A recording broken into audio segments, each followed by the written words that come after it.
When I left the UK with my backpack back in November of 2022, I had no real plan. I thought I would be traveling from that point on. But right now I am sat in my apartment in Cambodia, and outside it is 40 degrees. And I've realised something. I don't know whether I fit into that full-time traveller box anymore. When was the moment that I knew that I was going to be staying in Cambodia? I think for me, the moment I knew was the moment that I left. That sounds a bit bizarre, really. So after I first arrived, I had the 1-month visa. I extended it to the 2-month visa, and then I had to leave. So I booked a ticket to go back to Malaysia. Visited, where did I visit? Malacca is where I visited, and it was beautiful. Don't get me wrong, I flew from Siem Reap to Kuala Lumpur and then got the bus down to Malacca. Wow, it was beautiful. It really, really was. But the moment I left, the moment I got there, there was this pull, and that was the moment I knew, because I spent 3 weeks there in Malacca, and all I wanted to do is come home. And I kept saying to myself, oh, I want to go home. And I'm like, well, home technically is the UK, but it didn't feel like home. I wanted to come home to Siem Reap, to Cambodia. And I think this is where things actually changed for me. Having a base, I think at that time is what I needed. I'd been moving around for 2.5 years. When I got here, it just felt like this was the place that I needed to be. Not constantly living out of a bag, just having that base. Having friends that were here, because in the 2 months that I was here, I made so many friends, local friends, expat friends.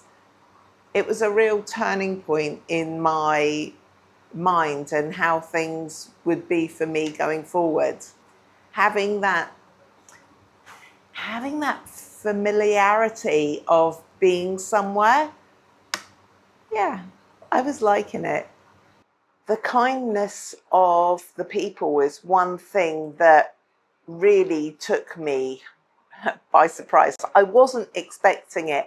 I'd been traveling, but the time I got to Cambodia, I had been traveling full-time for 2.5 years or thereabouts.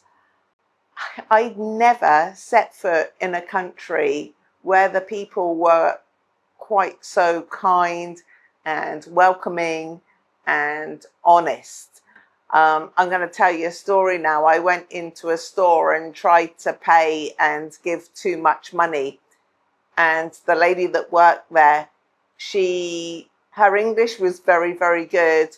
And she sat there, she brought out a calculator and showed me where I had gone wrong. I was trying to pay like 3 times more than it actually was. And she sat down and she explained to me about the differences, not the differences, about how you would change the money from real to dollar. So 4,000 Khmer real is $1. So 1,000 real, 25 cents. 2,000 real is 50 cents. And it took a long time for me to do that. But for somebody to sit down and literally explain to me slowly with a calculator and tell me each one of the notes what they're worth, and just take the time out of her day to be so kind and to do that for me. Yeah, I haven't found that in any other country. I definitely haven't stopped traveling. I still have that travel bug, that feeling that I want to go and visit new places. I want to experience new cultures. But I also adore it here in Cambodia. So yeah, using Siem Reap as my base, as my home, but still being able to go. Just last year I went to India and I'm going back again this year and I can't wait. This is probably the perfect time for me to say, if you want to come with me, I will leave the links down in the description below, because I'm running a tour to India's Golden Triangle for November 2026. So depending on when you are watching this, check out the link below if it's something that you might be interested in coming along and seeing India's Golden Triangle with me. I still want to go and see new places. I still want to travel. I still have that wanderlust of going and visiting new places. But now I kind of feel like I've got the best of both worlds, because I can go out and I can visit new places and I can see new things, but I can also come home to a place that I love. So how does living in Siem Reap compare to living in the UK? The main one, the obvious one, is the weather. And right now I am filming indoors, so the layout of this video is slightly different today, because out there it is 40 degrees. I am sat here, you can probably hear I've got 3 fans just blowing on me because it is so hot. So yeah, the biggest thing is the weather. I am now quite accustomed to it, but right now at this temperature it is quite hot. So you kind of adjust your life. I tend to wake up earlier and go out for a walk if I want to, but in the heat of the day, like right now, you stay indoors, because you step outside and it is just way too hot. It's like walking into an oven. The houses here are built for the weather. The walls are really thick, so actually it keeps quite insulated, and I'm quite lucky where I am. No direct sunlight comes into this apartment, so it does feel quite cool when you walk in. Another thing is the ease of life here. Everything is easy. It's like back in the UK, there are so many rules. It's like the other day here, I missed my bus. Completely my fault. Don't worry, madam, we will get you on the next one.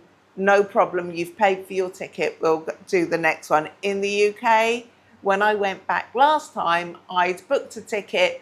I'd messed up with the time zone, so I arrived 4 hours early. Would they let me on an earlier train? Not a chance. I had to sit and wait until the exact time. And after being somewhere where it's like, oh, you have a ticket, that's fine. Oh, there's a spare seat. You carry on, you go. No. So yeah, these of things, and nothing is a problem. And just feeling freer and safer as well. If I go out of an evening, I can walk home on my own and I feel perfectly safe to do so.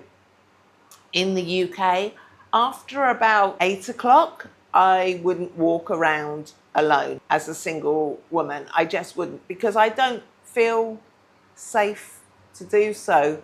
Whereas here in Siem Reap, whether it's 8 o'clock, 11 o'clock or 1 a.m., I feel safe to be outside and to walk home or go and meet friends, or yeah, I feel completely safe here.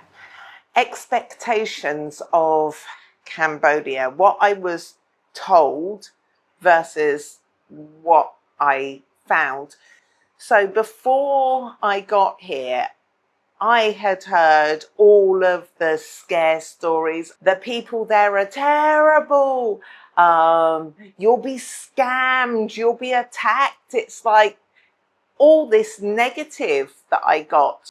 The truth is, from the second I got to that border crossing, it was nothing like I'd been told. I stepped over the border. welcome to our country. Thank you so much for visiting Cambodia.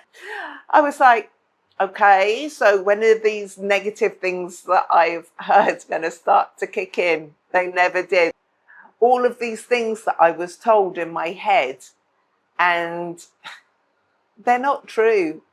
The people are so open, so honest, so welcoming. And yeah, it's just another thing that makes you just feel so welcome here in Cambodia. In the next few weeks, I am actually going to head to my other home, back to the UK, to see family, friends, grandchildren, and my newest arrival, baby Leo. And I'm really looking forward to that. The excitement of seeing family, friends, grandchildren. So let me know down in the description, have you ever visited Cambodia? Is Cambodia somewhere where you feel like you would like to visit? Let me know down in the description, and let me know where it is that you're actually watching from right now. Am I still traveling? Yes, but just not in the way that I thought I would. But for now, this feels right. Thank you ever so much for watching, and as usual, don't forget to like, subscribe, hit the bell. If you'd like to buy me a coffee, that would be wonderful. And also, if you'd like to hype the video, it's great. It tells YouTube that you like it and to push it out to others. And I will see you in the next one. Bye for now.